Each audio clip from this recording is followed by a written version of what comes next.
Welcome to the Ground and Pwn Podcast, a weekly show for fans of combat sports, gaming, entertainment, and plenty more. I'm Brian Shea, online content director at Game Informer, joined by Scott Fontana, the New York Post's MMA reporter.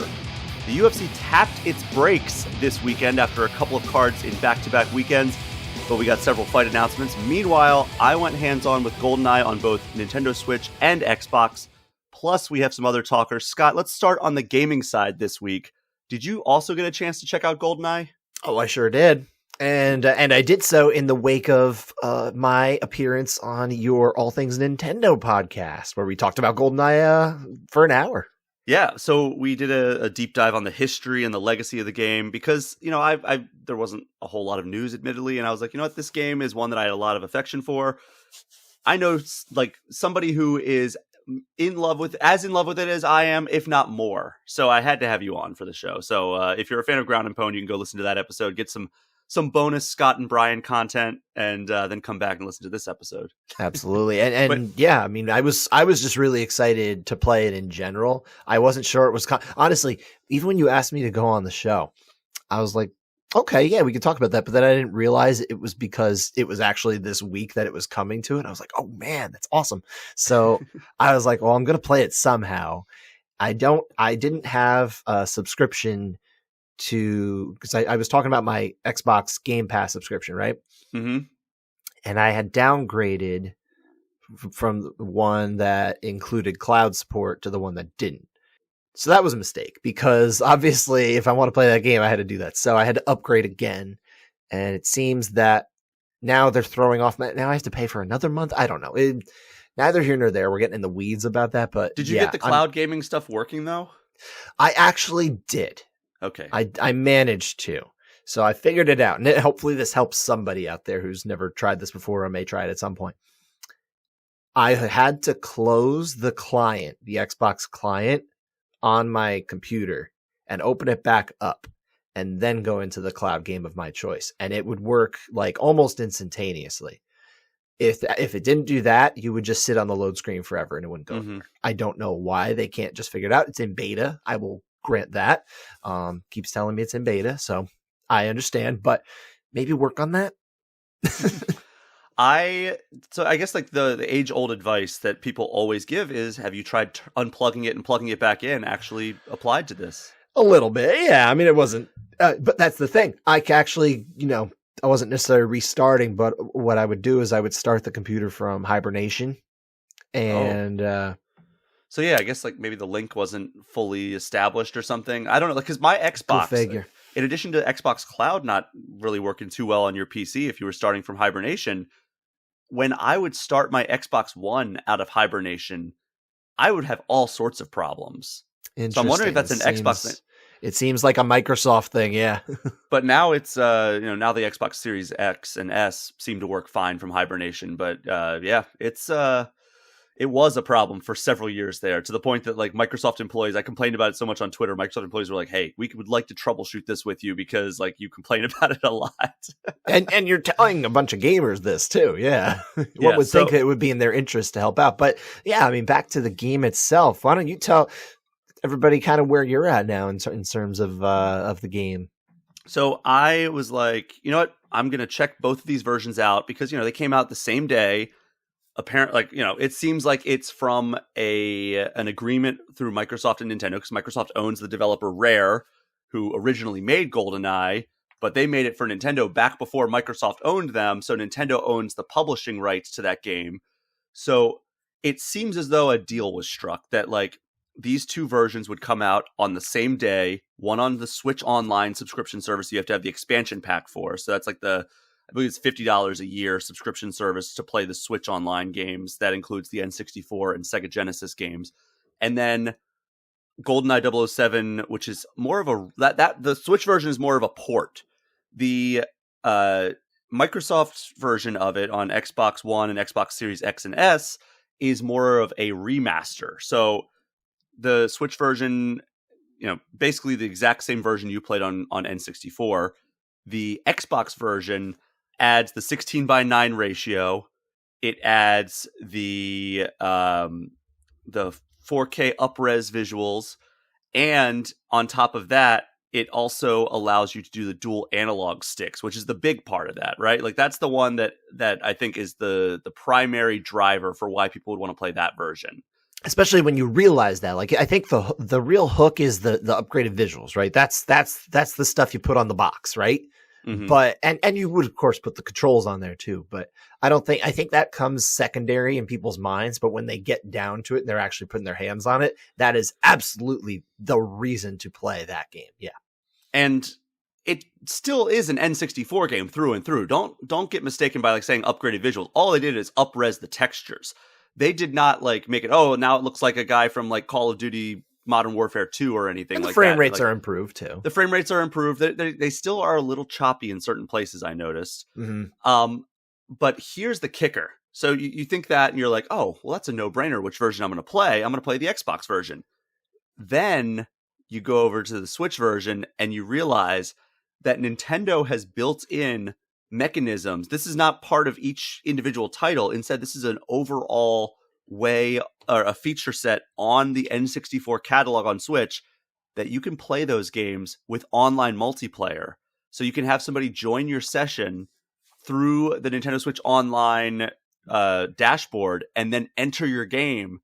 And then you can play online multiplayer with GoldenEye for the first time, which is incredible. Like I was playing it last Friday and it's still so much fun. It ran silky smooth, by the way. Like I was very shocked by how well it ran. Now I imagine it's still split screen though. In that it sense, is still right? split screen, but it's great. And also there's a widescreen option. I realized if you go into Bond's Watch, and I don't know if this is an option on other N64. I hope it is, but like I don't think like there's a widescreen option built into it. Like if you're in the game and you like enter into Bond's Watch, like the menu, there's an option to turn it to widescreen. So I remember I was playing multiplayer with my coworker, and he was like, because he was playing on my server, so I was the host, and he was joining my session, and he was like, "Is this suddenly widescreen?" He's like, "Why is that?" And I was like, "Oh, because there's an option," and that was cool. So that makes it a little bit more on par with the Xbox version. But then also, somebody on Reddit posted a thread of how you can make the Switch version have mostly modern controls with 2 analog sticks. Interesting. So you can remap the buttons in a specific way that they posted, and it will enable you to more or less play with similar controls as the Xbox version. There's a few limitations to it. Did you try it too? I did not, because it's a whole process, and also it seems like you're remapping the entirety of your N64 catalog. Like you can't remap individual games, I don't think. So if I did that, save that by any chance, like a profile of it? I don't think so, but I'm not sure. See, but Nintendo needs to have those mechanisms in place. Like that should be something that's easy. Yeah. Well, both versions are good. I also happen to have the N64 controller on the Nintendo Switch Online. So like I was able to get one of those in the very, very rare instance that it comes back in stock. I was able to snag one of those, and it makes your playing of N64 games infinitely better. Like I've been playing Majora's Mask. How much does that run? How much does that cost when it is available? It's either 50 or 60. Okay. If you hear about it, you're gonna let me know. For sure. And I've been playing Majora's Mask. I've been checking out some Star Fox 64. Those games feel so much better now that you're playing on that instead of like a modern controller, because they map the thing all wonky. And it's like, I don't blame Nintendo for how they map it. It's just impossible to map that Nintendo 64 controller to a modern console. Sure. Because like the C stick gets all weird. Like the closest you can get is like, all right, well, the C stick is going to be the left or the right analog stick. They've done that on several iterations of like, anytime they translate Ocarina of Time or Mario 64 over to a modern system, it's always the right analog stick that's like, kind of controlling camera or selecting your weapon. But like, yeah, it's tricky to map that controller to a modern controller. So that's why when they announced that there was an N64 controller coming to there so you can play N64 games on your Switch like the right way, I was like, well, it sold out immediately, so I didn't get it on the first run, but on like the second or third run, I snagged one up. And it's been worth it. They also have other controls. So like there's the Genesis one, which I do not think is necessary whatsoever, especially since it's the 3-button one instead of the 6-button one. But the SNES one, I think, is pretty awesome. Though the controller of the SNES maps so much better to the Switch Pro controller than what you would expect from like an older system. Yeah, I mean, usually you're only using kind of those, the 4 face buttons anyway. Mm-hmm. And in a lot of SNES titles, they didn't even utilize all 4 of the buttons, It was No. or the top buttons, L and R. Yeah, so I have both the SNES and the N64, but now they've started selling the NES and I believe the SNES in 2 packs. So they've cut the price in half and then bundled it into two controllers at once. So you're paying the same price as you would have when I bought it, but now you're getting 2 controllers instead of 1, which is great. Nice. Excellent. So yeah, GoldenEye 007, the Switch version runs fine. It's just a matter of, do you have the right controller for it? Or do you want to go through the headache of remapping the buttons? And there is a way to find it. It's pretty easy to find it. I think GameSpot also wrote it up. If you go to GameInformer.com, I linked it in my article of like, if you want to go through this, here's how you remap it. And I linked to the original Reddit post, so you can find that pretty easily in my GoldenEye 007 hands-on impressions piece that I published on Friday. And then, but yeah, that's the extent of the Switch version. I would still recommend the Xbox version if you have the chance. However, that was the one I spent time with. So I wonder if there's a way. I don't think there is, but you mentioned cloud gaming. I wonder if there's a way they could, after the fact, implement some sort of local multiplayer feature like Switch does for it, because that's all that the Switch Online is basically is like you're playing a cloud multiplayer, right? Like somebody's joining your session, like you're basically hosting the cloud, they're joining your game. I wonder if there's a way or a feature to like set remote that in Microsoft will ever implement to allow local multiplayer through the cloud. Microsoft seems to observe and learn from their competition in a lot of ways. It wouldn't surprise me if the day came where they did that, but it's probably not of high demand. So, how much of a priority of resources is it? I can understand it. I can understand if they never got to it because they would just decide it's really how many people are we serving for this? So, but who knows? I did want to say though, because you said you played the Xbox version obviously as well. And that's the only one that I got to experience. So I played through Silo on GoldenEye, right? So I got all the way to the frigate.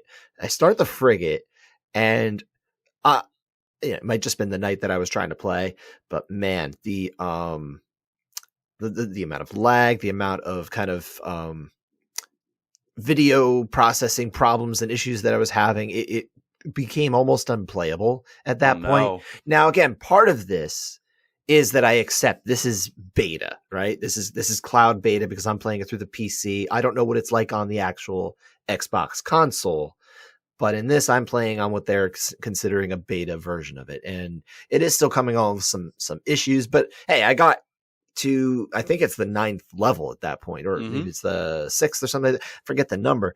Not the point. The point is that I've gotten reasonably far in the game before it became an actual issue. And it might have just been one night.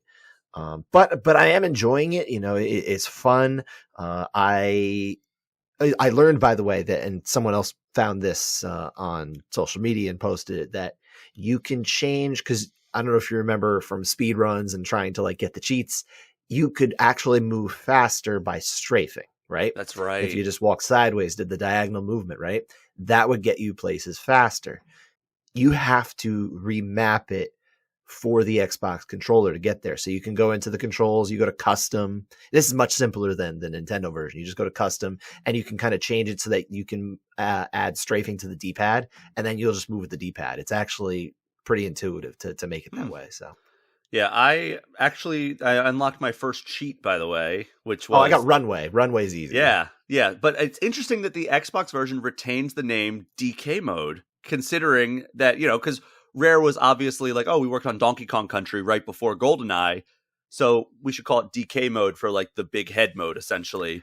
True, but it is DK. It's not Donkey Kong, right? That's fair, but like everybody knows what it means. Sure. Like that's like one of the most like synonymous abbreviations in gaming, at least back then, especially. Sure. It's probably one of those things though. They're not using any imagery, right? So it's just the letters D and K. It's something that they couldn't necessarily, like legally speaking, no one can give them any problems for it.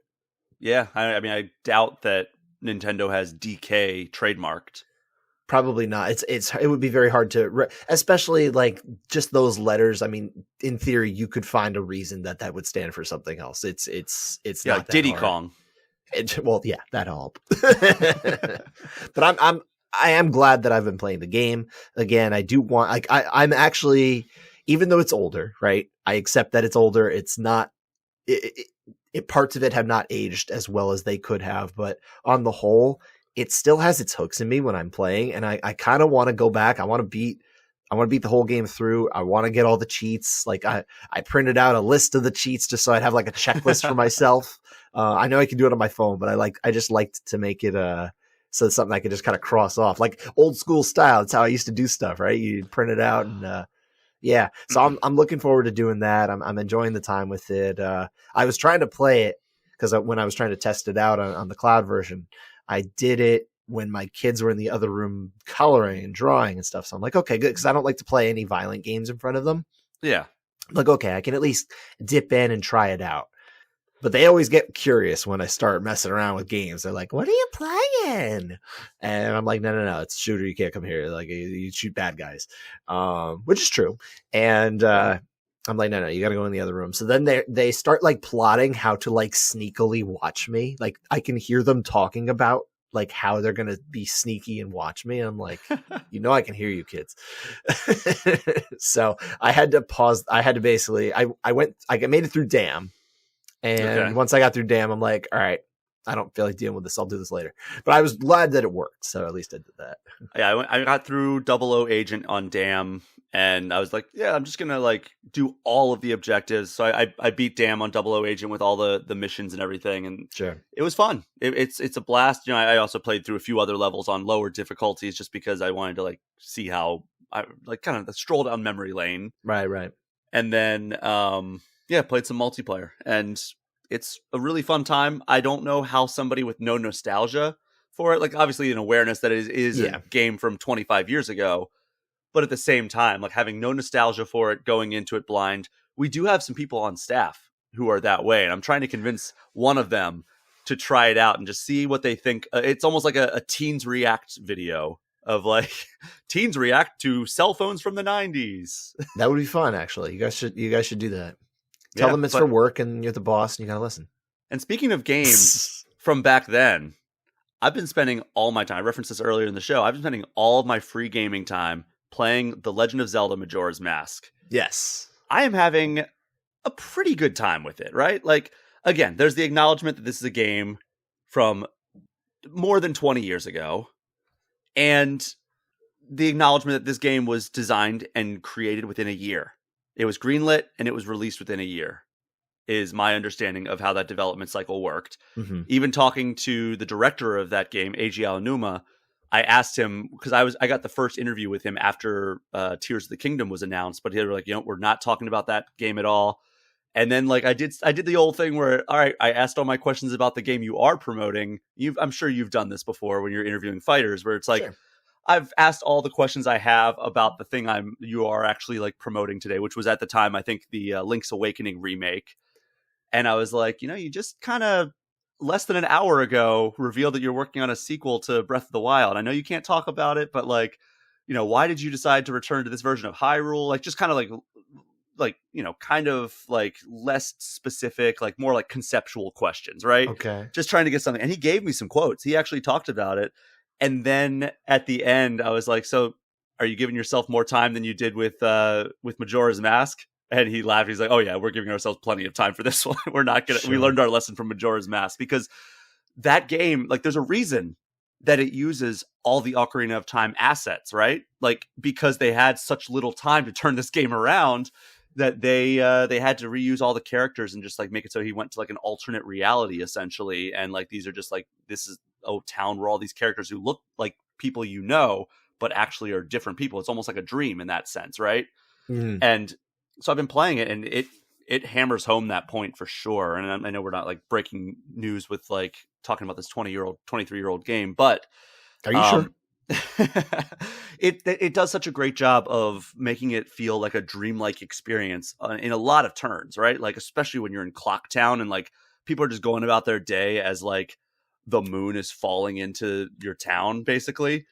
And the music like gets more ominous while still keeping like kind of that carnival theme. Like it's such an interesting dynamic with the music. The music especially, and in all Zelda games, is fantastic. But in this one, it sets the tone and the mood of the game better than any Zelda game I've ever played. And really, I think that what I'm liking the most is the way that it does have connective tissue to Ocarina of Time, which is my second favorite game of all time. However, God, these missions and like the objectives are so abstract and obtuse. I'm using a guide. I fully acknowledge I'm using a guide to get through because I want to get all the masks. I want to get all the fairies. I want to get all the upgrades because then I can get the real like fierce deity Link mask and like have like the just the badass most empowered moment that Link has ever been in the history of the franchise. We were just this unstoppable bad guy killing machine, and you can essentially just walk through the final boss. And it just feels like this amazingly powerful moment. And that's why I've been using a guide, which is annoying to me, but it's worth it because there's so many times where I've been playing this game and it's like, all right, what am I supposed to do? And I look at the guide. I'm like, how the hell was I supposed to know to do that? And it's just, it's frustrating. And I don't know how anybody would beat this game without a guide or unless they had just like a ton of time to devote to this, which I don't have that much time to devote to this. I don't think there's anything wrong with using a guide for games. Like, if you're, let's say you're somebody who's trying to, let's say you're a streamer maybe, or something like that. Like someone who's really trying to, come off as somebody who like, hey, you should watch me because like, I can figure these things out or something like that. Or like I'm like a resource for you. But other than that, like if you're just going out about your games and leisurely like playing, like there's nothing wrong with getting some help and that kind of thing, especially when I was, as you know, I've at times chased trophies in video games, right? I have a lot of platinums in my video games. There are a lot of times where just realistically, it's not worth your time to figure it out on your own. If you want that platinum trophy, find out where all the other locations are of the, hidden package or what have you of the video game is. It's okay. I don't think there's any, there's no ego there, at least for me. Yeah, it's more of a thing of like I just get annoyed doing it because like I'm literally going step by step. I have my iPad on my couch arm and I'm just sitting there and I do the thing it tells me to do and then I go, all right, what's next? And then it's like, all right, read that paragraph. All right, I'm going to go do that now. And it's so step by step because I want to make sure I'm not missing anything. And there's a lot of stuff that you just don't know how you're supposed to do it. Like there are some tips in game, but it's like if I just wait until I talk to the right NPC to tell me what to do, this game is going to be doubled in length. Yeah. And that's how I feel about it. And like, there's also like so many like things that are like, all right, you have to find the 15 stray fairies in every temple if you want to get all your upgrades. And I'm just like, oh my God, like some of them are so well hidden that it would have taken me forever to find them all. And like there was one that was just like, all right, yeah, you have to use the lens of truth, and like right before you go to the boss battle, you look down and there's an alcove that is hidden unless you look through the lens of truth, and then it reveals itself. Then you have to put on the right mask and get enough momentum to go and like you jump off and you will land perfectly in there. And it's like it's a nightmare. I'm also full acknowledgement. I am using save states because the game is unforgiving in some ways where it's like I'll make my way all the way up to the top of a temple, and if you mistime a jump or something, or not mistime because he jumps automatically, but if you like misdirection a jump and he falls off, you are going to be climbing back up that temple for a good like I don't know, like 5 or 6 minutes, but enough to be annoying. You could use save states in GoldenEye as well on Switch. Then you can. That'd be, I guess, you know what? Especially when you're chasing those cheats. I mean, there was something about accomplishing that, but like, especially if you're playing with, let's say, not an N64 controller, like other people might be, unlike yourself, then maybe you could kind of level the playing field a little bit and say, okay, hey, I got off to a good start here, but the controls really screwed me. At least I have a save state somewhere on the way, through the archive, try to beat that in 80 seconds.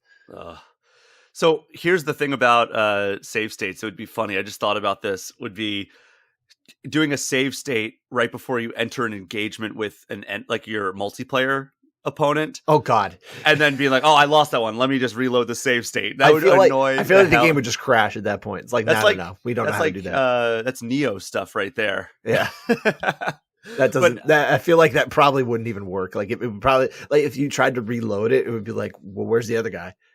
Well, what it would do probably is it would pause their screen too when you go, because they're playing off your screen essentially, right? So I guess so. when you go to do the save state, they'd be like, "Hey, what are you doing? Come on, man!"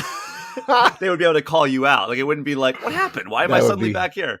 Yeah, that's so it. Wouldn't be as slick as one. like it wouldn't be as slick as like hacking the Matrix. No, certainly not. But yeah, I think that like that's all the N64 coverage this super timely podcast has to talk about. Hey, I'm okay with just doing an N64 podcast from now on. Hell yeah. But speaking of old games being new again, the Dead Space remake that came out, or at least the reviews came out, and it is. I think the game is out now as well. It got some pretty sterling reviews. Okay.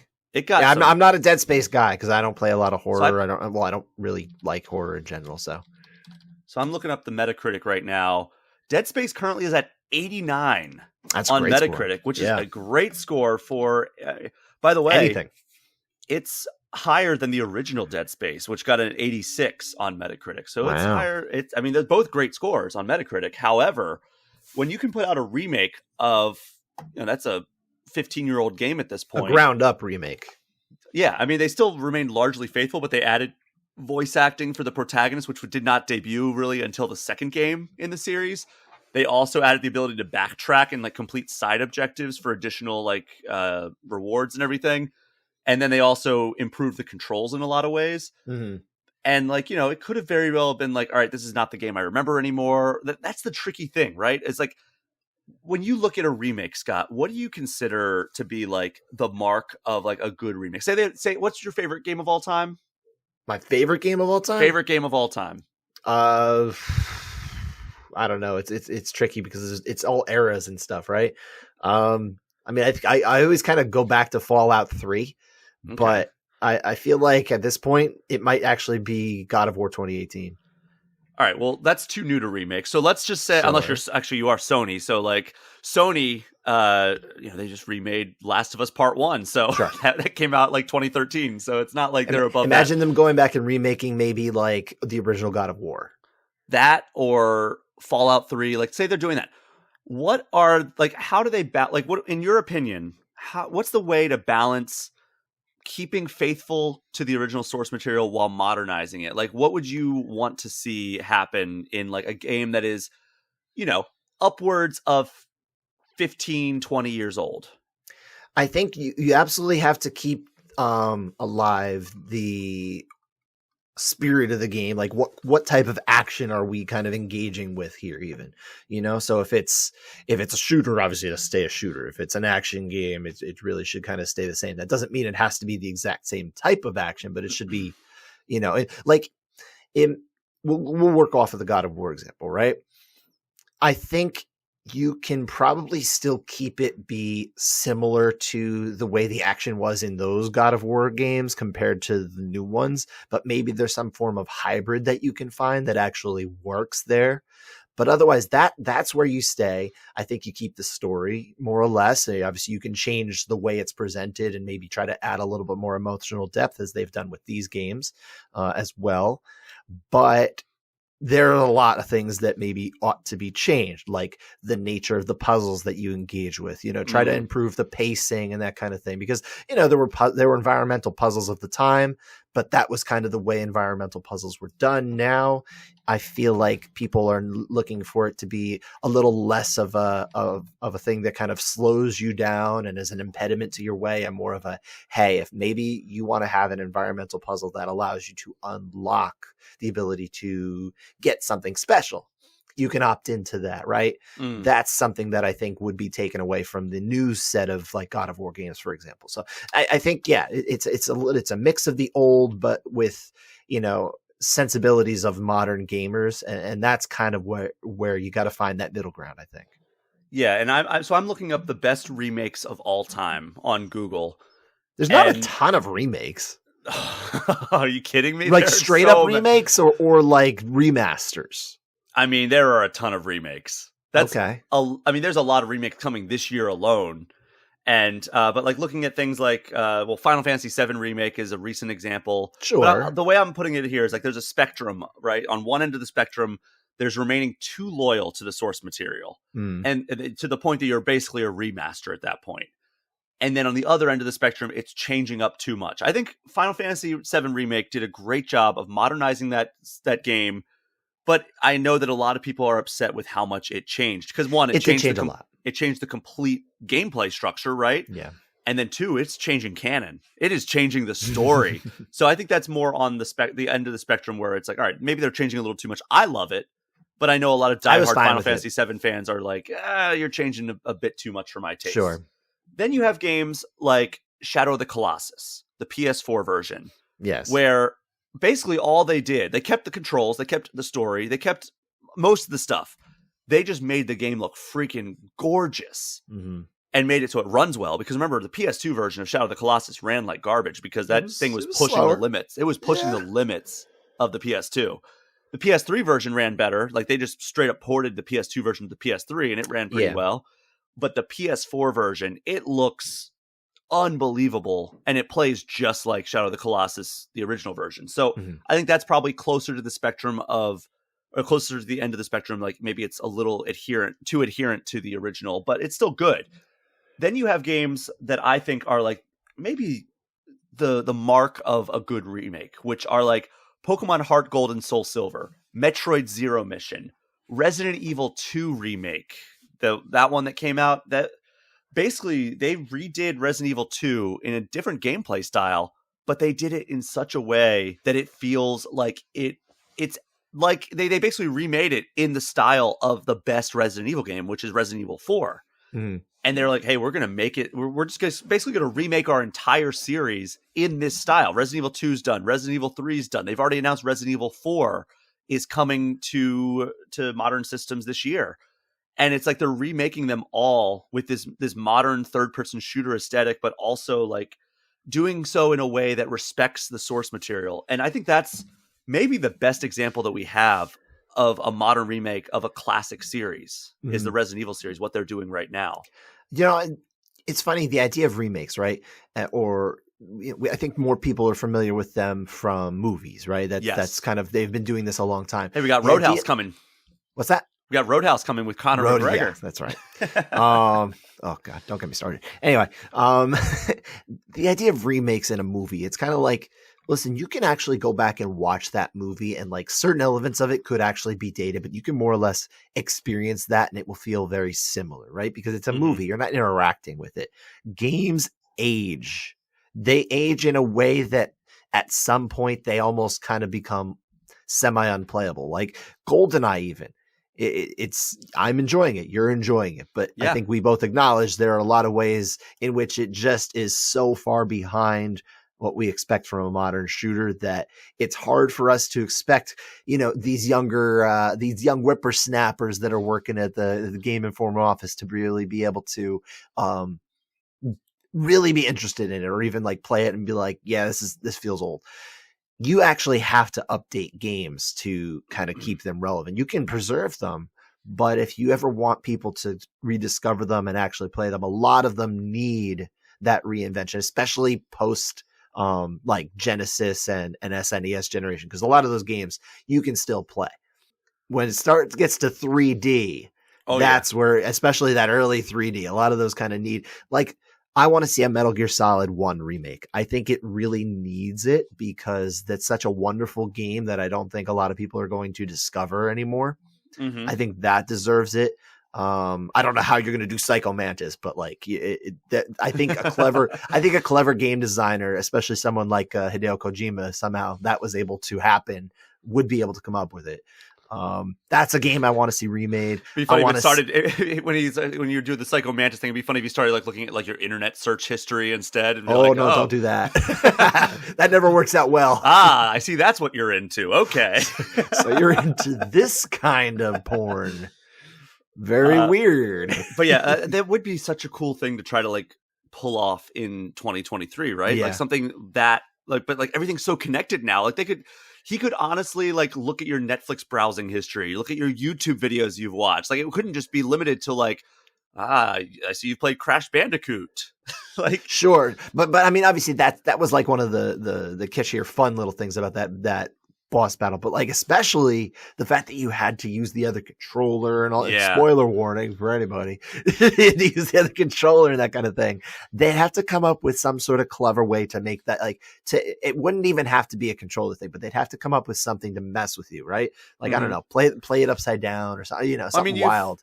You've played Undertale, or do you know about that? No, I don't know about Undertale. Okay, so there's Undertale where like there's a boss battle. I'm not going to spoil it, but like it basically like breaks the fourth wall in like huge ways. Mm-hmm.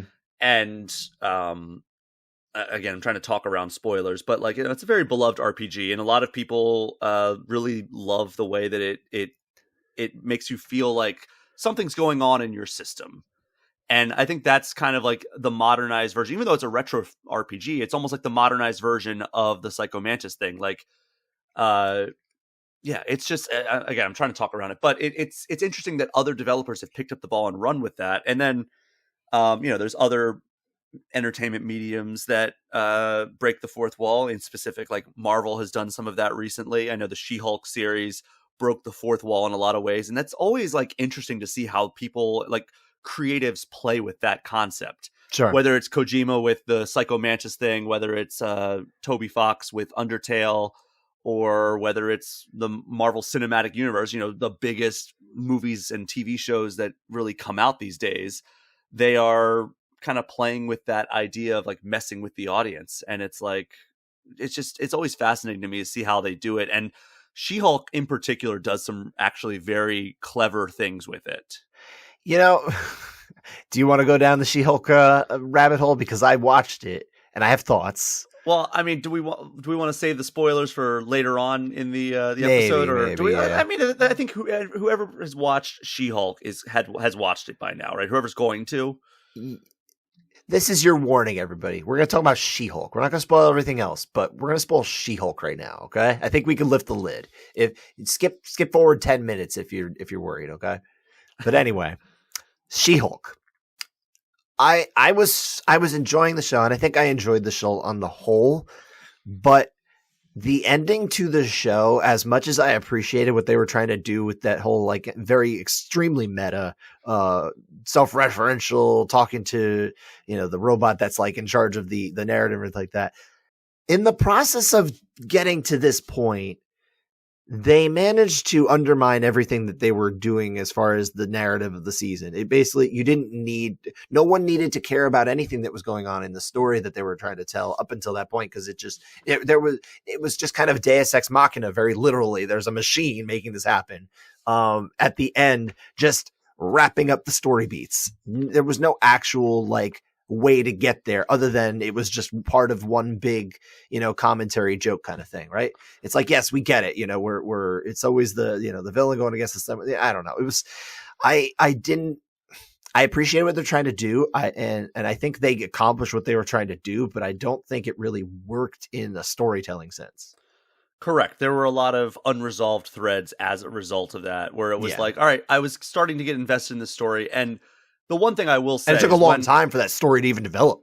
Correct. So I agree with you there. I will say that a lot of those story threads, some of them at least, I did not care about. And when they started going down like kind of the extreme ends of the spectrum with like the guy from the online misogyny group got Hulk powers, and it's like, all right, I'm done. And then they're like, yeah, let's, they even said, we're done too. Like, let's not do this. And I'm like, okay, that's actually smart, because that's something that I think a Marvel movie from like 2012 would have just gone in all in like seriously with, right? Like they would have been like, all right, yeah, this guy who's like this online hate group, he's going to get the Hulk powers and he's going to fight She-Hulk. And then it's like, all right, well, Marvel from 10 years ago would have actually done that thread, where now they acknowledge like, yeah, we did that a lot.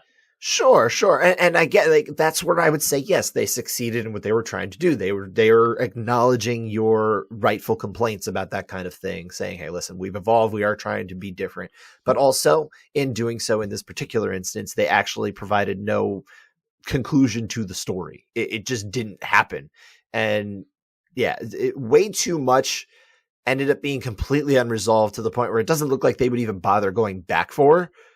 It just felt like almost like a cop out. It's almost like the writers had no idea how to close that off, so they're just like, well, we're not going to.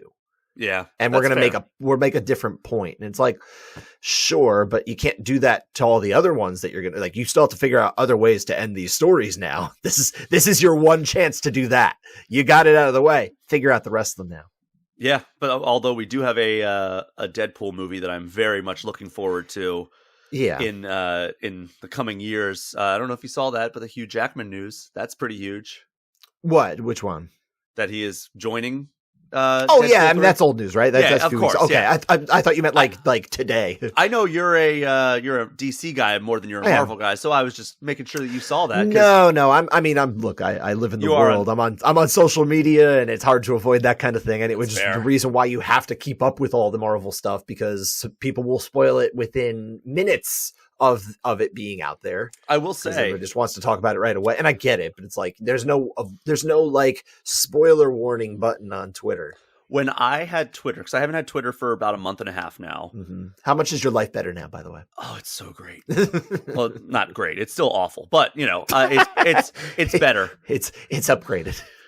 Not having Twitter is so great, but especially for Marvel related stuff. I used to get so anxious, like when Infinity War and Endgame and everything, and even like the Batman came out, like any like big like event movie, I'd be like, shit, I have to go see this movie like opening weekend with all the crowds and everything, because otherwise I just have to basically delete the Twitter app from my phone. I can't go on Twitter, and I know that I'm just going to instinctually hit that button and open it, and then I'm going to see, like, I got The Force Awakens spoiled for me because I was on Twitter, and I was like, oh, you got to be kidding. It was before I had the first showing of the first night that it was at my theater. And somebody in Australia posted a spoiler. I'm like, are you kidding me, dude? So curse you Aussies. It was actually Alexander Volkanovski. No, it wasn't. Damn it, Alex. Robert Whittaker out there spoiling Star Wars. No, it was just... That was Volkanovski, by the way, is actually a Harry Potter guy. I'm not even making that up. He is a huge Harry Potter guy. Well, I would not be surprised if Robert Whittaker was also a Star Wars guy, given his affinity for nerd stuff. He sounds like he would be, but yeah, Volk I've talked to like several times actually about Harry Potter. He's just a big Harry Potter guy, which I'm not. I wonder if he's excited for Hogwarts Legacy. I don't even know if he's a gamer. I should have, but he didn't know that there was a play. I was telling him next time you go to the city, you got to go see the play. Yeah, Cursed Child. So I told him next time you're in the city, you and your wife got to go see it. Huh. But yeah, it's that is one thing that is a weight off my shoulders with not having Twitter is sure being able to avoid spoilers a whole lot. I mean, obviously it can happen on Instagram, like people, but I used to have a zero tolerance policy for spoilers when I go on Twitter. If somebody posted a spoiler, like outside of a reasonable window or inside of like if it was like the first week that a big movie was out and there's a huge spoiler that's going to like surprise everybody and somebody's just posting about it, they're unfollowed. Or if I don't follow them, they're blocked, because like I don't want you, or if somebody's retweeting them, you're unfollowed too. Like, I don't want to know, like, even like saying like, oh, I can't believe they killed this character. It's like, even if they don't reference who it is, I'm like, well, now I'm waiting to see like, all right, who's going to die? Yeah. And it's one thing I started annoying. doing, and I don't know, maybe you'd utilize this as well, is you'd mute words. Oh yeah. And you can schedule how long, and that was kind of useful. And I did it for Spider-Man No Way Out, because what's that? No Way Home. No Way Home. Thank you. No Way Out is a video game. That one. And a song by Stone Temple Pilots. Yes, it's a lot of things. WWF pay-per-view back in the day. But but yes, the mute function has served me well in the past. But yeah, it's hard to avoid. So I'm glad that you're getting that out of the lack of a Twitter experience. So yeah, with Ant-Man and the Wasp: Quantumania coming up this next month, I am so happy I don't have to go through that song. You should have seen my muted words list for Spider-Man No Way Home, because I had a long one too. I had everything. I had like every permutation of it as well. I had like Toby, Andrew, Kingpin. I had like every villain I could think of in Spider-Man. I had every like character or actor name from like past Spider-Man movies. I had like I had everything. Like if somebody was tweeting about like, I don't know, Andrew Lincoln from The Walking Dead, I wouldn't have seen it because I had Andrew Like I had Andrew muted. The name Andrew would not appear on my thing. So sorry to anybody named Andrew that I was following at the time. Honestly, the real thing was you missed a lot of news about Garfield the cat in that time. And that's unfortunate. There was a lot going. Dude, he had so many projects coming out. I can't believe a lot of lasagna to eat. You missed it all. I do love a good Garfield parody in 2023. But circling back to video games before we wrap up this and move over to the fight side of things. Sure. Talking about remakes coming out in 2023, I wrote an article earlier in January, Game Informer's 25 most anticipated games of 2023. And obviously, this is only the games we know are coming in 2023. There's games that might be delayed. There's games that we don't know about. They're going to get announced. Games that we don't think are coming to 2023 are going to get announced. Hey, by the way, it's coming out like next month. That happens all the time. 25 games listed here. 3 of them are remakes. Dead Space, Like a Dragon Ishin, which is a remake of a game that came to Japan only back, I think, last generation. And now it's coming to PS5 and Xbox Series X. And also Final Fantasy VII Rebirth, which is this part 2 of the Final Fantasy remake, or Final Fantasy VII Remake saga. So decent amount of remakes coming out. And then, of course, like, you know, there's all kinds of remakes in the past that have just been thrown out there. And you've played one recently, which is more or less a remaster, I guess, but the visuals were remade from the ground up, which were the Halo 1 and 2 anniversary. Yeah, but that's what I'm saying. Those are remasters, you know. It's the same, like, it's the same bones, it's everything. You're just placing something on top of it. That's where, like, I definitely draw the line between, like, because there's, like, another example of a remake, and I don't know how much this meant to you at all, but Mafia. You remember Mafia? Yeah. I loved that game on PC back in the day. That was a big one for me. Huge fan of that game. I played it a lot. I like to download. I downloaded the file that would like rename the cars to the real names and everything like that. Which, because my grandfather had an old Oldsmobile, which was not in the game, but I had interest in old cars as a result, right? Mm-hmm. And they remade that in the last couple of years, ground up, because there's no way you could reskin that and play it. It just wouldn't be interesting.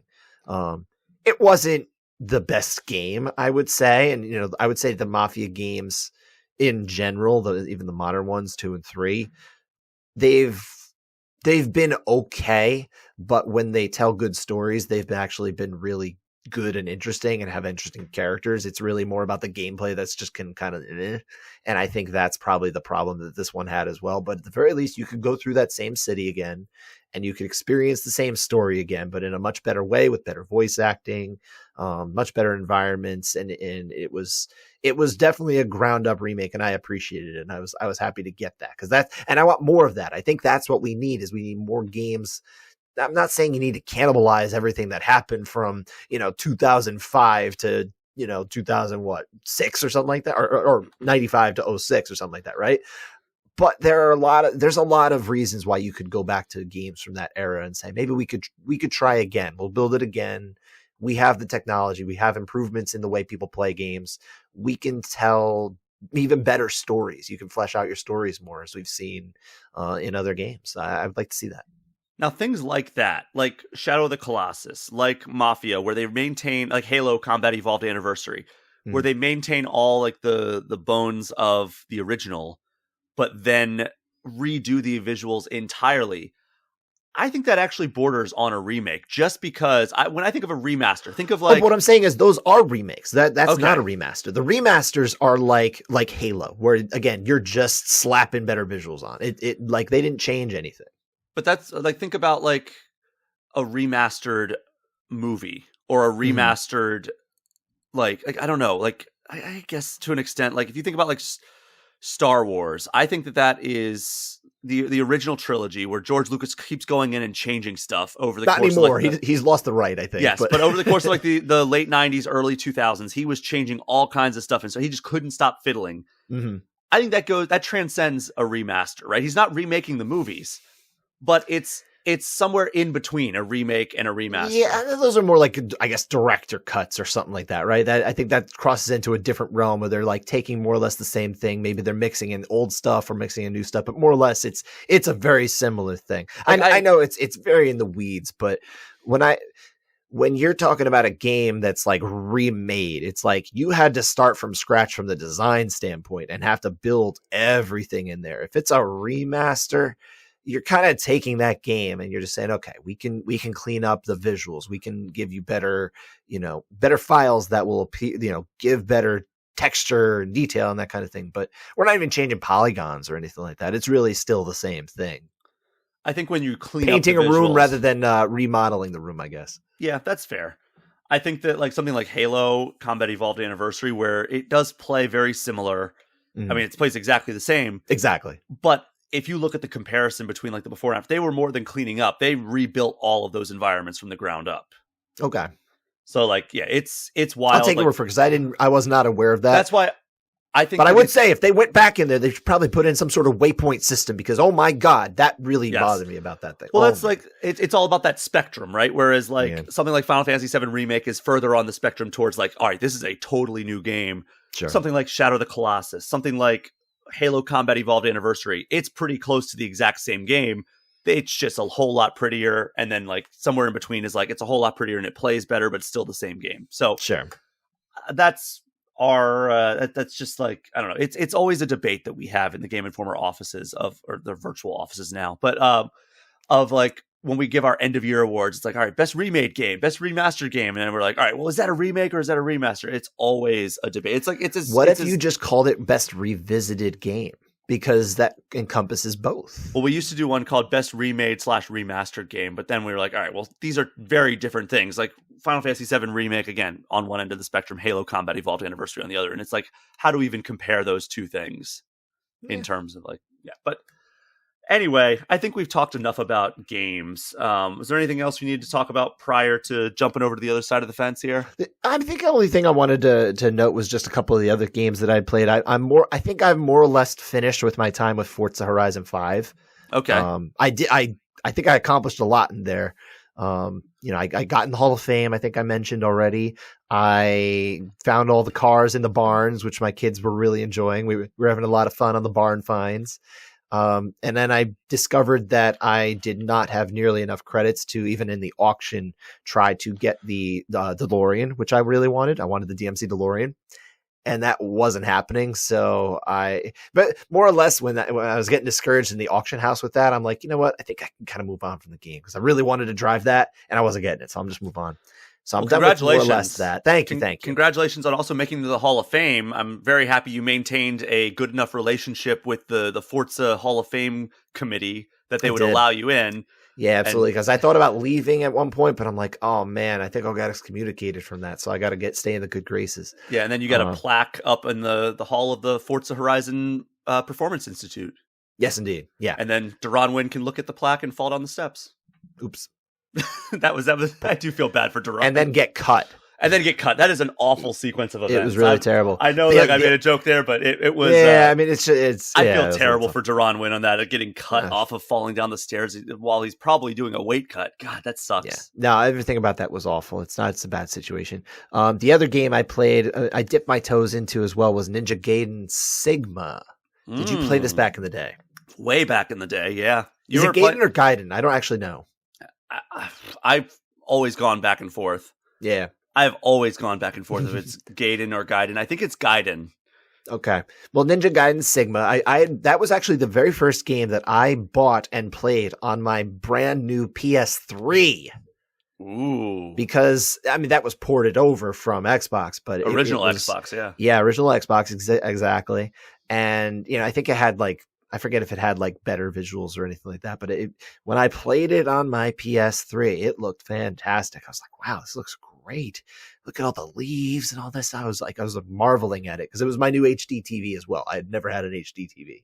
So that was another part of that equation. But I remember it being a tough game, and I was playing it through just the first chapter. I think there's 20 chapters. I played the first chapter and it wasn't hard, but that's another game that I feel like it's started to age to the point where it's like, maybe it's not as fun to go back to that one as it could have been. So I might just leave it alone.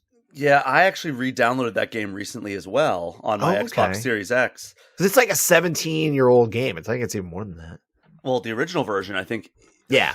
It might be a little older than that. Yeah, it's it is hard to go back to. I remember at the time, this is like, oh man, this is the pinnacle of stylish action titles, and it was hard, and it was just a really like amazing action title from start to finish. Now it just we've made so many advancements. I think that's the poster child for like, oh, okay, a remake would not be a bad idea for this game. Might be. I mean, but it's the borderline. Actually, I feel like I don't know that it's even the poster child. I think it's just like it's just on the cusp of like, man, what do you do here? I think it almost creates a dilemma. But the one thing about Ninja Gaiden Sigma, I'll say, so for the original Ninja Gaiden came out in 2004, and Ninja Gaiden Sigma was released for PS3 in 2006. Okay, so we've, I mean, yeah, more or less a 19-year-old game, really. Sigma was a remaster, not a remake. Yes, thank you. That is true. But yeah, I think that game had like such a strong influence on me. I remember buying Ninja Gaiden 2 for Xbox 360 and being so freaking excited to play that because I loved the first one so much. And I was a little disappointed with 2. And then I was super disappointed with 3. I heard 3 was not even worth it because I thought about playing like both 1, 2, and then the third one. But then I saw the Metacritic score for the third one. I was like, you know what? If I play through 1, maybe I'll play 2 and then stop. You ever like play a game with like nobody having any opinions out there, like not listening to anybody's opinions, like knowing nothing about the game? I went into that. I reviewed it before it came out. I think it came on Wii U first. And I was playing that version. Or maybe it wasn't Wii U. Maybe it was another one. But I remember it did come to Wii U eventually. But I was playing Ninja Gaiden 3 for review. So before the game's out. And I remember loving Ninja Gaiden 1, enjoying Ninja Gaiden 2, even though I was a little disappointed by it, and being like, all right, Ninja Gaiden 3. I bet they've learned their lesson from 2. And I had this moment of this realization. It's almost like the realization I had when I was watching the Super Mario Brothers movie back in the 80s or whatever it was, whenever that movie came out. I think it was early 90s, but yeah. Whenever I saw that movie in theaters, I'm sure it was the early 90s because I was seeing it in theaters. But I remember like there's a realization moment that you have where you're like, you were excited for a thing and you go, oh no, I think this sucks. Yeah. And that's the realization I had with both of those things. Ninja Gaiden 3, I was just like about like 3 hours in, I was like, wait a second, is this game bad? And then my opinion was just only doubled down on as I played more of that game. A more recent example would be Sports Story. That was another game where I was just like, yes, that's right. No, I think this game might be bad. And then the more I played it, I'm like, yes, this game is bad. So here's a fun little symmetry in my life, anyway, in my particular life. So Mario Brothers, the film you're referring to, came out in May 28th, 1993, right? Okay. Just a couple weeks before my birthday, a couple weeks before Jurassic Park, by the way. So any chance it had of an extended run of like being really good at the box office was not going to happen anyway because it would have gotten devoured by the dinosaurs. That was it. That was just before I turned 8. My oldest son is 7 right now. He will turn 8 in the summer of 2023.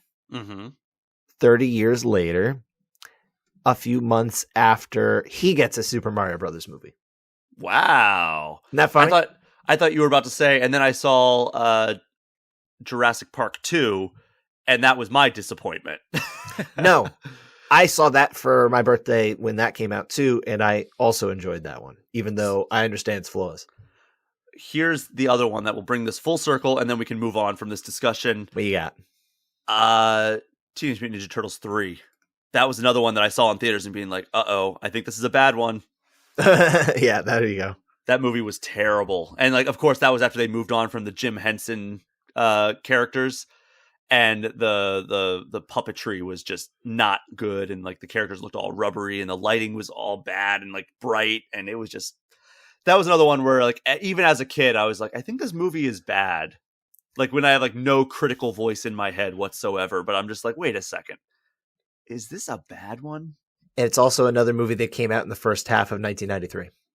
There we go. It was a bad year for little Brian going to see movies in the theaters. Until you got to Jurassic Park, I hope. I didn't see Jurassic Park in theaters. Oh, I saw that in theaters 3 times as a child. 3 times. I had to go see that. I don't even know when I'll show my kids because they're a little more sensitive than me. So I think my parents probably were like, yeah, he'll be scared if we take him to a dinosaur movie like that, like an intense dinosaur movie. It wasn't a kid's movie at all. No, it was not. And I will say I think I did pretty well, but there were certain scenes that I had to like work up to over the years, and like I had closed my eyes like the first times I would watch it. So like I distinctly remember when Gennaro runs to the bathroom, right, in Jurassic Park. Mm-hmm. We're going to spoil Jurassic Park, guys. Sorry. When Gennaro runs to the bathroom and then the T-Rex storms through and like knocks it over, I kind of knew where this was going. And I tell my mom, I'm like, Mom, I have to go to the bathroom. She's like, okay. So she takes me. I didn't have to go to the bathroom. I didn't want to see that. I was scared. I was freaking scared. You mean the very place that he was eaten? Yeah. But there was no dinosaur in there. I had a feeling about that you one. Knew of. Touche. But that felt For like me, the safer thing for me. I'm just like, I got to get out of here. So I went away. I don't know when I did it, like take the time to actually watch him get picked up by the dinosaur and eaten. For me, it would have been the area, like the time when like they looked out the window and the T-Rex's eyes were right there. Okay. That would have been the one that scared me. I remember watching it at my aunt and uncle's house because they had a big screen TV.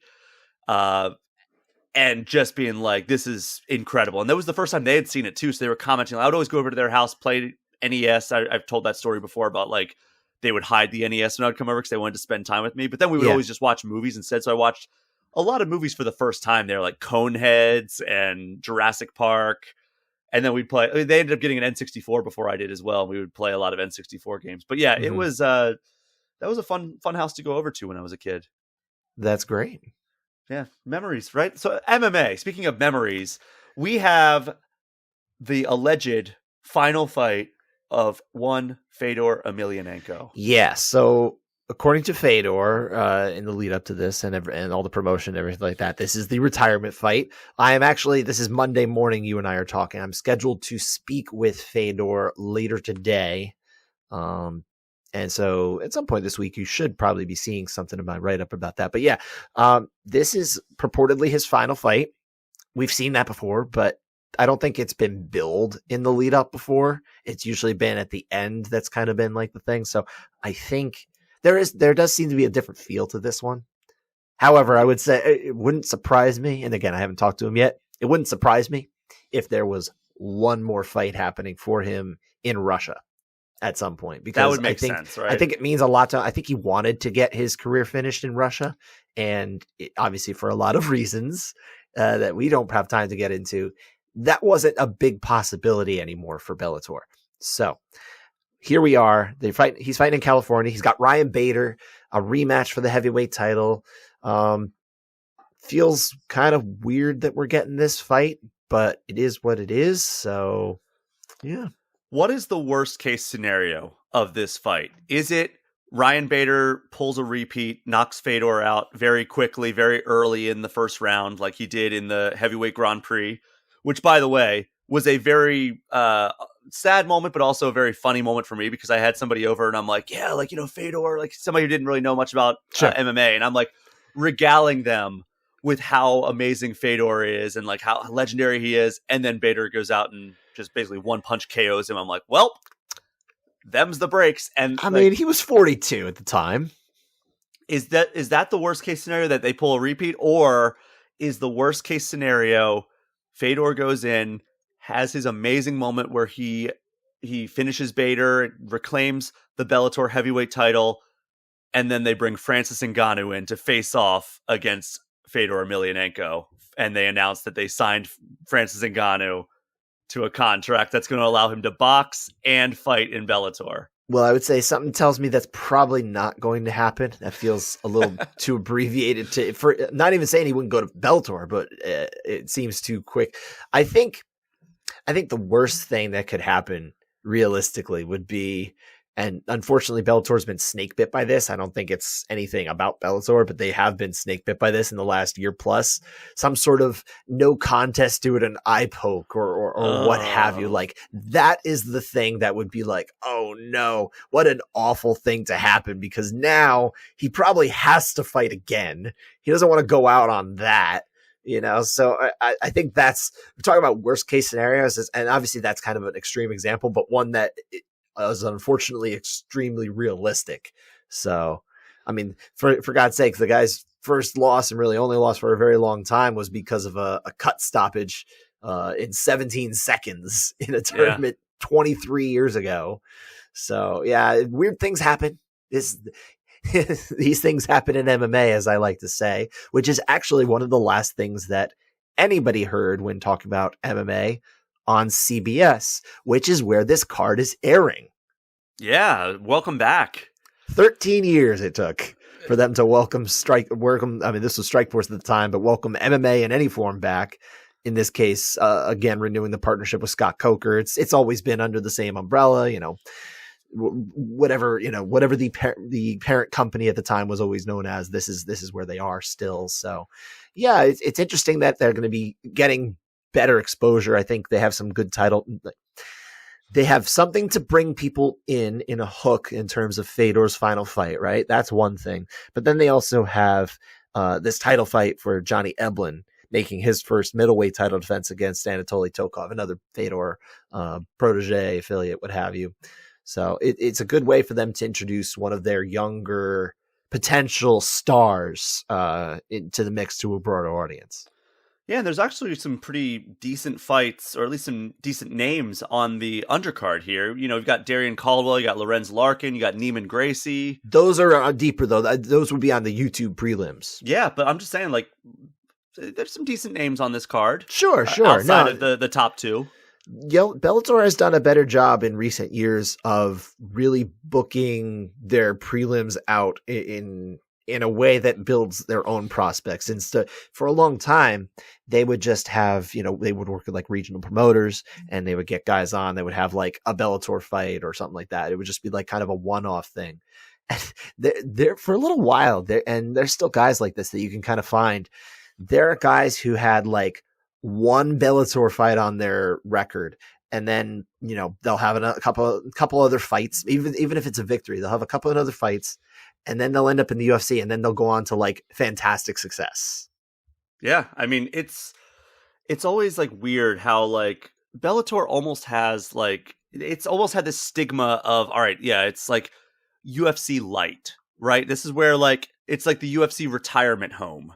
That's where it's always kind of felt that way, right? Where it's like, all right, Chael Sonnen ages kind of out of the UFC. He's going to Bellator. Ryan Bader leaves UFC, goes to Bellator. Like that was the way it was for a while time. Tito Ortiz was in Bellator. They've had eras, right? Because they started as tournaments. They moved away from that when Scott Coker came in, and yeah, they kind of did like this is where older fighters go to die almost. Yeah, and they still have a small element of that where there are some like UFC outcasts that end up in Bellator, but largely they've been forging their own identity here. And unfortunately, they mixed it a lot better. Yeah, this main event is kind of like almost feels like the punctuation mark of that old fighters going to end their careers era, right? It feels like what it really feels like to me is that this is exactly the model that they've kind of tried to go to as they maybe transition away from that identity, right? They still have these assets, these older assets that they have brought back in, right? Brought into the fold. But they are using them smartly, I think, to show you some of the other talent they have. Now, I think they probably could have done a better job of stacking this card with more than just Johnny Eblen, but Johnny's a good place to start because he's very unestablished, and his rise was extremely quick. Like I don't think anyone really saw him coming until he was already there, because he goes into that fight against Gegard Mousasi last year, and I think everybody rightly was predicting Gegard to win. He's got a lot of momentum. He's a very accomplished middleweight in the sport. There was the whole, oh, is he the best middleweight in the world? Kind of like let's say the counter UFC crowd. I think that's probably where it was really only coming from, because I don't think anyone really thought Gegard was better than Israel Adesanya at the time. Yeah. Or now, but he goes in there, Johnny goes in there and he just totally demolishes him. He picks him apart. It wasn't like a beatdown, but it was very much a one-sided fight, 50-45 all the way. Now you've got the chance to introduce Johnny Eblen again to a broader audience and maybe make a more if he goes out there and has a big performance and he maybe makes a statement on the mic or something like that, he could really cross over a little bit more. And they should do that more with these CBS opportunities if there's more than one. Yeah. I mean, they need to get more eyes on Bellator. Like, that's my biggest complaint about some of what Bellator is doing, is that they are, of the big three, they are or the big four, I guess now, if you count one, they are the hardest MMA organization to watch, because everybody has Amazon Prime. All MMA fans have ESPN Plus because of the UFC, and then you have it is the most PFL isolated, on the yeah. So like, you have to get a separate subscription essentially, unless you're a big mark for Showtime. Then you have to get a separate subscription just to watch Bellator. Sure. Yeah, no, it's tricky. When they moved it over to Showtime, there were parts of it that actually made a lot of sense, but it's part of it is that we're in a new world order, and Showtime isn't what it used to be in terms of, people don't watch TV as channels. They watch them on, we were talking about this before the show. They watch them on apps. You challenged, you almost challenged me. You weren't challenging me, but you had said, kids today probably don't even know what a channel is. And so I asked my 5-year-old, hey, what's a TV channel? And he goes, oh, it's a thing you watch TV on. I was like, yeah, that's right, buddy. Well, you cheated by saying TV channel. I just said channel. Yeah, but I mean, he's 5 years old. He still was able to, either he knew it or he extrapolated it. That's pretty good. That's true. Yeah, fair enough. But anything else we need to say on this Bellator 290 card? I'm happy that it's on CBS. I think that's a step in the right direction for Bellator, because it needs to just get in front of more eyes. It just needs to get in more households. If they were smart and able, I mean, I don't think it's necessarily a smarts thing. I think part of it is get the network to cooperate. And the timing is right too in the sporting landscape. There's just not as much going on this particular weekend. They can get away with it. But if they can get on 3-4 times a year and try to expose guys like AJ McKee and maybe Vadim Nemkov even. I mean, he's not necessarily Mr. Personality, but they obviously made a monetary commitment in re-signing him this month. You want to get your names out there. You want to give them exposure, and you want to show potential free agents as free agency now becomes an even more increased. I think it's only going to get a bigger thing in MMA. You can show them, hey, this is a place where we can give you different exposure than you would get otherwise. Like, you want to come to Bellator. So it's a good opportunity. But yeah, the Trojan horse of using Fedor to get you to watch the rest of the product, I think, is smart. But they're moving away again from that. It's more about these tournaments and things. I think it would have been, here's what I would have really done. I'll tell you, this is the perfect way to do it, in my opinion. You put Fedor's fight on here, but then you start your lightweight tournament now with 2 lightweight fights underneath it. And you introduce the Grand Prix that they've been doing to a broader audience. And then they start to maybe get like, hey, maybe I could tune in for the next part of this. Yeah, that would keep a narrative. Yeah, make people want to tune in the same way that TV shows have done for decades now, where it's like, to be continued. Yeah, that's all you need. But right? at least they've, I think they're doing at least the right thing here with Johnny Eblen. So yeah, it's a good thing. It's also at 9:00 Eastern time. UFC, on the other hand, which is also coming back this weekend, not at a convenient time for American audiences. No. and there is a method to this, right? So absolutely. The main card is starting at 1:00 a.m. Eastern time. This is related to the fact that this event was supposed to take place in South Korea. They were going to have, and they still are having, their final legs of the Road to UFC tournaments that they started in Asia. It was kind of like a, find the next talent out of Asia kind of thing. And they want to wrap those up. and they were going to do it in South Korea. And unfortunately, for reasons beyond their control, they ended up not doing the event there. They moved it over to the Apex, where all things go now, more or less, unfortunately. So they didn't want to do wrong by the Asian market that they had already kind of promoted. I mean, I'm reading the tea leaves here. This is no one telling me this, but they didn't want to do wrong by the market, and maybe they wanted to try and get that road to UFC thing still catch on in that market. So they aired at a time that's more appropriate for that market. So it makes sense. But there's a lot of people around here, and you're probably one of them, who's looking at that like, I get it. Doesn't work for me though. Exactly. Yeah. Like I'm not angry that they're starting at this time, especially if this card was originally meant for that market. Couldn't happen in that market, physically in that market. So they're bringing it here, but keeping that like a time that is amenable to that region.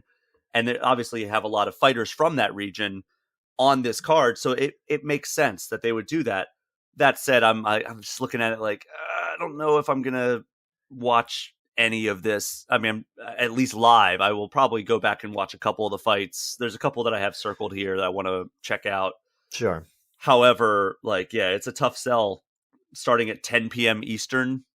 I mean, that's 9 for me. For the prelims, yeah. Yeah, and then, like, what is it, and 1 a.m.? And that's concurrent to Bellator. Bellator will probably end roughly around 11. Okay. So, yeah, one of the fights that I'm most interested in actually is, according to Tapology, anyway, the battle order might be subject to change, but Tetsuro Taira. I have enjoyed watching his fights, and I'm interested in watching him take on Jesus Aguilar. Just to see if Tapology is right, though, that would be the curtain jerker, which would be taking place at the same time as Bellator. Yeah, I would switch over for that fight, and then because Bellator also is notorious. I mean, they might have different pacing because of CBS. But they are notorious for, hey, let's throw it to the desk for 45 minutes before the next fight. I guess it depends on how quickly these fights finish. That is true. I have a feeling that they might have an expedited pacing given CBS. One would hope, but you never know. But what other fights do you have circled on this? Because I have one more that it's kind of I want to watch this fight. I mean, well, the one thing we need to do, I think, first is we've got to identify the main event and then rate it, right, on our 5-star scale. True. So it's Derek Lewis headlining at a fight that will probably go off somewhere around 3:30 in the morning, Eastern time. Derek Lewis against Sergey Spivak, that fight that was supposed to happen a couple months ago and fell out the day of. Maybe hopefully this happens this time, right? Do you even like this fight? Like, do you care? Like, I don't even remember what we thought last time, but do you care about this fight at all?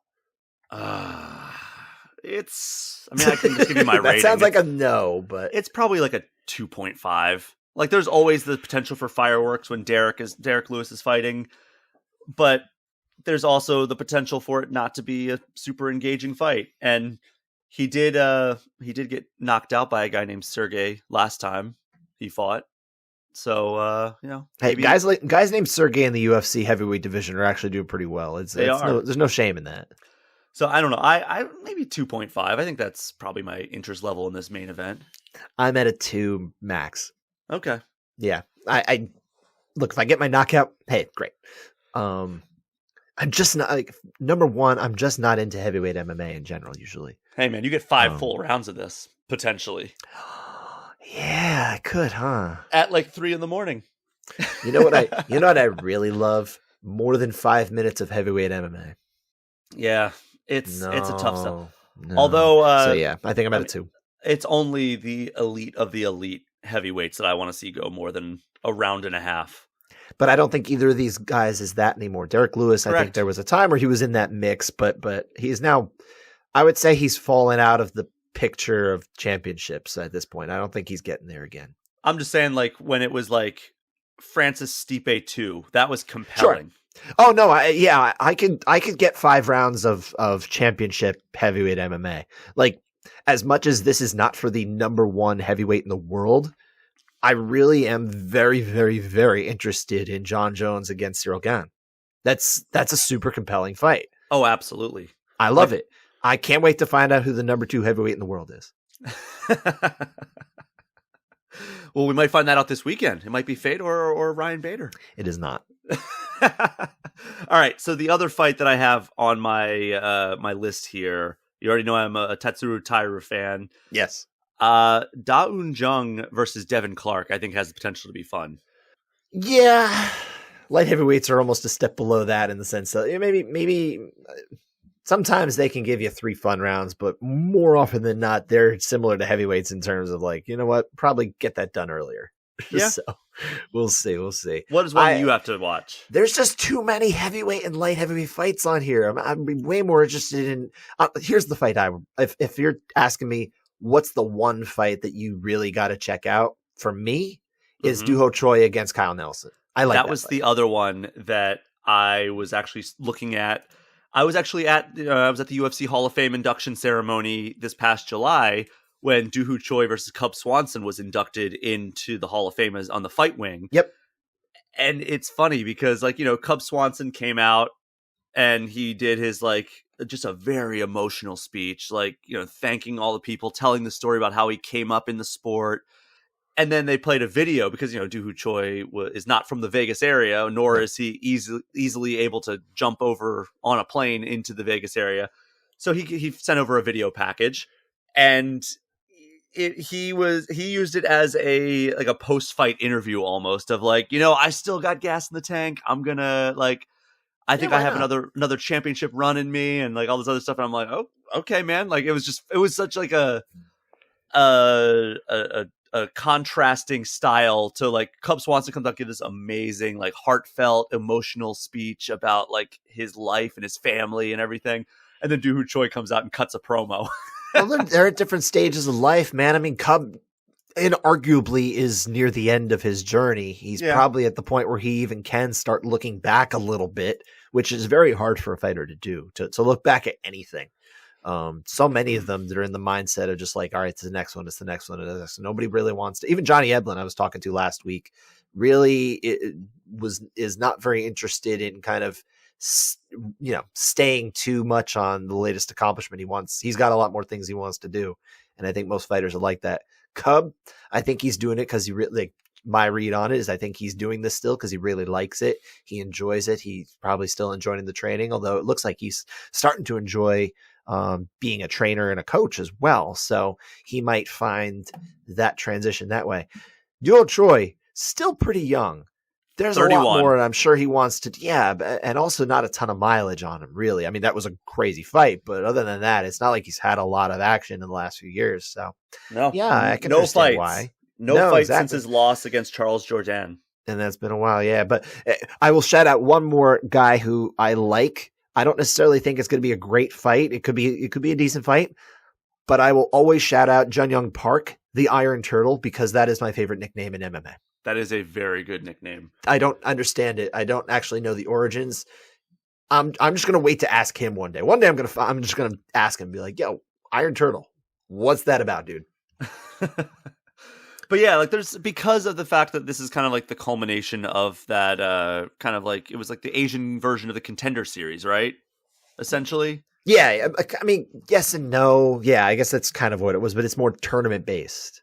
Yeah, but like I remember when they announced it, everybody's like, "Oh my god, the UFC's doing tournaments," and they're like, "Yeah, but only like in like a Contender series sense in the Asian market." And it's like, oh, okay, that's less exciting than like, it's still cool. I mean, we're doing the lightweight Grand I don't even Prix. want them to do like single night tournaments anymore. I don't think that's necessary. So I kind of like the Grand Prix setup. I'm okay with this. I don't have any attachment to these guys, so it's whatever. By the way, I told you I think before that I did a Grand Prix throwback simulation experiment with UFC 4. There were some interesting results out of that. I don't know. I had a lot of nostalgia. I think we talked about that one. Yeah, but like it was a fun time. It's way longer than I thought it would, watching all those fights, even though like a lot of them have finishes, because that game is kind of programmed to deliver action over actual simulation. Mm-hmm. But that was a fun time, and I think that hearing that the UFC was doing tournaments, I was like hopeful that we would get like a lightweight tournament or something like that, because of, you know, how stacked that division is, or a bantamweight tournament or something like that. Like just put all of the top 8 contenders. I don't even want them to do like the championship thing where it's like Bellator does, where it's the champion defends their belt every round.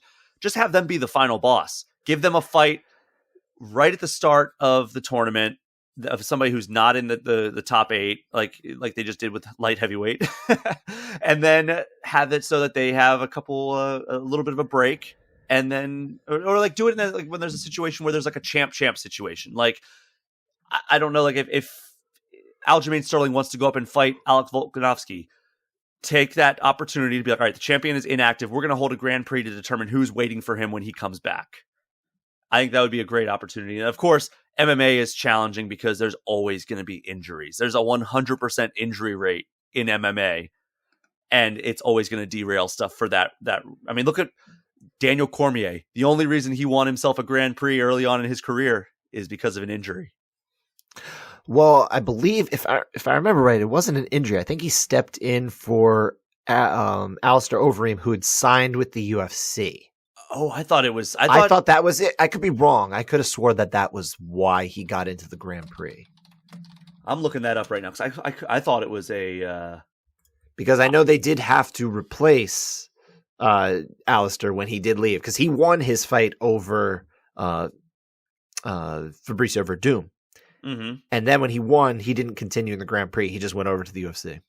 Okay, well then I completely screwed that up, but okay, yeah. You know what? These things happen in MMA. These things happen in MMA. And wow, I completely misspelled Alistair Overeem when trying to search that. Okay, well we'll just skip that. All right.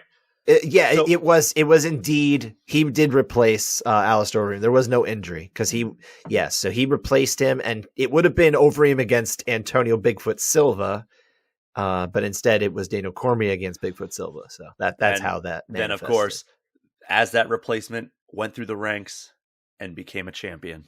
Yes, he did, and a legend. So we have some fight announcements to talk about before we wrap up, and then I've got to get out of here. Well, we didn't do our 5-star on the main card. What do you think about the rest of the fights? I guess not main card. Rest of the ones underneath the headliner. It's hard just because I don't know a lot of the names. Like a lot of these are the people coming out of the tournament, and I don't know who they are. So unfortunately, that means I've got, when combined with, I guess, the time, I don't know if we take that into account because that is a part of the viewing experience. I think I'm going to give it a 2. Okay. I think I'm okay with a 2, maybe 2.5. I'll leave the timing out of it. You know, that really just determines whether I want to watch it or not, rather than rating the quality of the fights, my interest in them, I guess. Yeah. I don't know. That's where I'm at. You can do it however you feel like. This is not scientific. So no, it's, but yeah, I think a 2 is fair for this card. There's so on the whole, we're pretty much just about a 2 on the whole card. It's just, it is whatever. I'm more interested in the Bellator card, to be perfectly honest. Me too. Yeah. And we've said this before. This is not the first time that we've said that about Bellator and UFC going head to head. When they go head to head, the Bellator card is often better. So yeah, keep that in mind. But yeah, like you were saying, I think probably time to wrap it up. But let's real quick before we go. There was that Dana White kind of popped in on Friday, you know, taking a break from promoting Power Slap and not apologizing not apologizing, but not doing anything punitive, I guess, about his slapping his wife earlier this month. But he did go on there and promote the fights that were coming for UFC 287, which still has no location officially. Apparently UFC Australia may have let the cat out of the bag saying in Miami, but then they took the tweet down. So we'll see if that's true or not. Brooklyn was also rumored. We'll see. But the fight headlining UFC 287 right now is Alex Pereira versus Israel Adesanya at number 2 or number 4, depending on your perspective. Yeah, I mean, that's what we all expected, right? Like long reigning champion, seemingly sooner than I thought. Yeah, it is sooner than I thought as well. Like, but at the same time, I think Alex Pereira was probably like, hey, I want to get in there and like fight. And maybe he was kind of getting in their ear about fighting Jamal Hill. And they're like, nope, we're not ready to do that yet. So let's throw you in with Israel. Like, we know you probably wouldn't say no to that fight again. My guess is that they don't care at all what the fighters think about that. And they said, well, we need a title fight here and we need a bigger one. And this is one we can put together. So let's do it. And then we can move forward. And then we can maybe do some of those other things we want to do. But let's get this fight. This is a big fight. Let's strike where the iron's hot still on Pereira and Adesanya. And then we can see from there. So I think it's smart to do it now. I like the timing. I like the fight. We can then move on with our lives once they have fought a fourth time. Although, if Israel wins, it's 1-1 in MMA. If Adesanya goes in there and wins, then yeah, you realistically probably need that third fight, and it probably does need to be right away. So they can make this kind of the year of them figure it out, unless Poatan wins, and then yeah, a lot of awesome things await him. And then we don't know what the heck we would do with Israel Adesanya at that point. I mean, he probably goes to light heavyweight or something like that. Because what else is there left to do at middleweight? Unless the other thing happens where Poatan goes up and then he stays. Maybe he just becomes the middleweight champ again. I don't know. Now, what if Israel's like, you know what? I'm going up to lightweight or light heavyweight, and I'm just gonna. And he fights Jamal Hill, wins, and then Poatan follows him up there. And Correct. God, what? Well, there's the ongoing meme of like every time Adesanya wants to do something new, it's like Poatan's just like, all right, I'm going to take it up. Like, oh, I'm going to be the best fisherman in the world, or like I'm just going to retire and go fishing, and then it's Poatan. He's got a fishing rod next to him. See, that's why he heard Israel Adesanya was getting into archery, and that's why suddenly Alex Pereira was shooting soccer balls with bows and arrows. Yes, he's like, I gotta beat him to the punch. Yeah.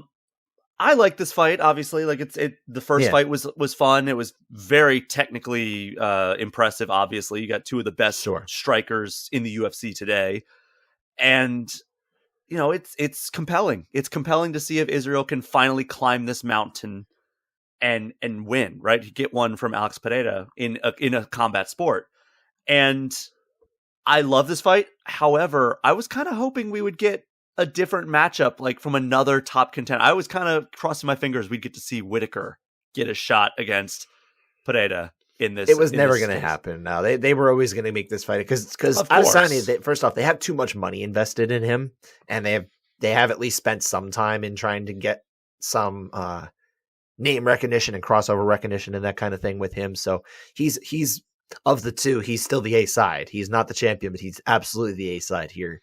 For now, you never know what can happen. Poatan doesn't speak English though, so that always makes it tougher to cross over. Let the results speak for themselves. We don't have as many for him. It took years, don't forget, for Anderson Silva to even cross over in terms of his appeal, and he eventually did start speaking English, but it took a very long publicly. But it took him a very long time. It's so weird though because the UFC framed that first Pereira versus Adesanya fight as this is for who is going to be on the cover of the new update of UFC 4, EA Sports UFC 4. And now it used to be Adesanya and Masvidal on the cover. And I'm assuming EA Sports was thinking that Adesanya was going to win this. And now we have, every time I turn on my Xbox and I look through my thing, it's like, it's Alex Pereira. That's weird. Like having Alex Pereira's face just on my Xbox dashboard every time I start up my Xbox. Why not? It's kind of strange. But speaking of that cover, we have Jorge Masvidal has another fight now, and against a guy who probably is going to be an awful matchup for him in Gilbert Burns.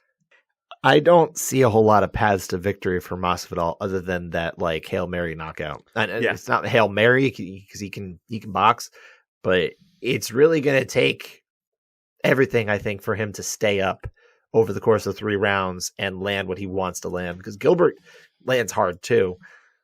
He'll probably be willing to engage with the striking in so much as he needs to open up the takedown and then get the takedown. But he is much more of a finisher than Colby Covington is. When he gets it down there, I mean, Masvidal, it's not like he's a slouch in any particular element. The only time that he's been tapped out was a reverse inverted triangle in Bellator. Talk about former Bellator guys coming to the UFC many, many, many, many moons ago. But he's not easy to submit. Gilbert Burns is on another level, though. You know what? This fight card is filling out nicely. I've got to say. UFC 287, you have those 2 fights at the top of it that we just discussed. We have Rob Font versus Adrian Yanez.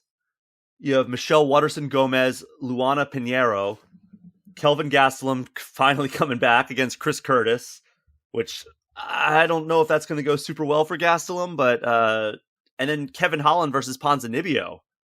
That's a solid. And then you have names like Ignacio Bahamundes, Raul Rosas Jr., Gerald Mearshart is on this card. Like that's a solid fight card. You do like Gerald Mearshart. I do like me some GM3, a fellow Midwesterner.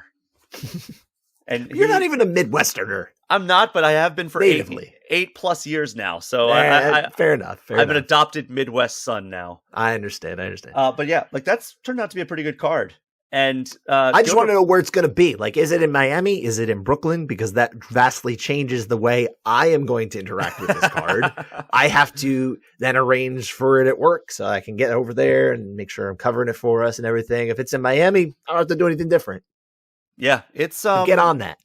I mean, it's looking like Miami. I think Miami would be a great choice for this, given the fighters on it. Especially for Masvidal. You know, there's some value to have this in Miami. I think that it would have made more sense to have Colby versus Masvidal in Miami, but you know what, they can only control so much about venues and that kind of thing too. That's kind of the tricky. That's part. Fair. Oh, and I forgot, I didn't see that Lupe Godinez is on this as well. Lupe Godinez, yep.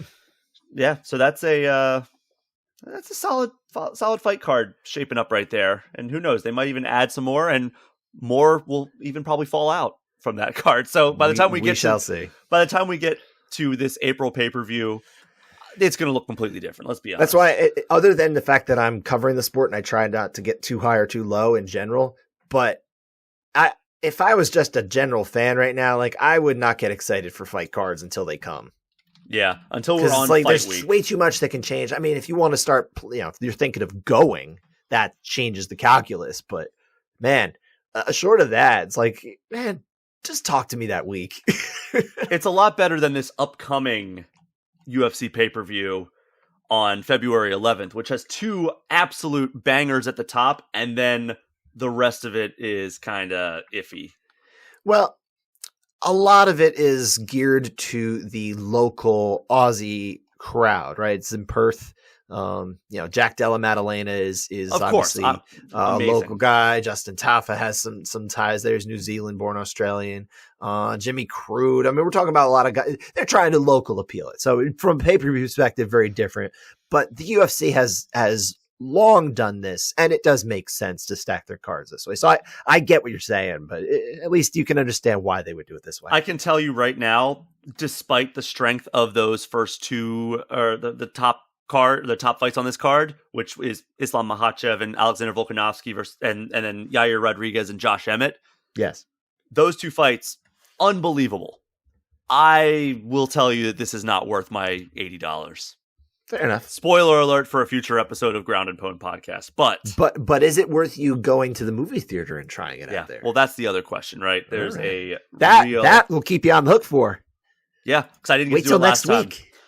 Yeah, so, same bat time, same bat channel, if I recall. Yes, that's true. And I mean, but Jack Della Maddalena, I will always want to watch him fight. He's the truth. That guy is legit, and it also looks like he's going to be the first fight in the main card if the bout order maintains to what Tapology is saying. Well, I mean, I don't think they finalize those things until, so we'll have to see. But you know what? The truth, while we're speaking of it, is that we've got to wrap it up here. We do. That is our show, and if you liked this show, make sure you subscribe. We are on Apple, Spotify, YouTube, or wherever it is you happen to be listening to us. And while you're at it, would you kindly follow our social handles at Brian P. Shea and at Scott_Fontana on Twitter and Instagram, except, of course, we already talked about Brian's not on Twitter. That's true. But Ground and Pwned is on Twitter. It's at Ground and Pwned on Twitter. And then we also have groundandpwnedpod@gmail.com, which you can reach us with questions, feedback, or topics you'd like to hear about. Until next time, enjoy the fights, enjoy the games. We will talk to you next week.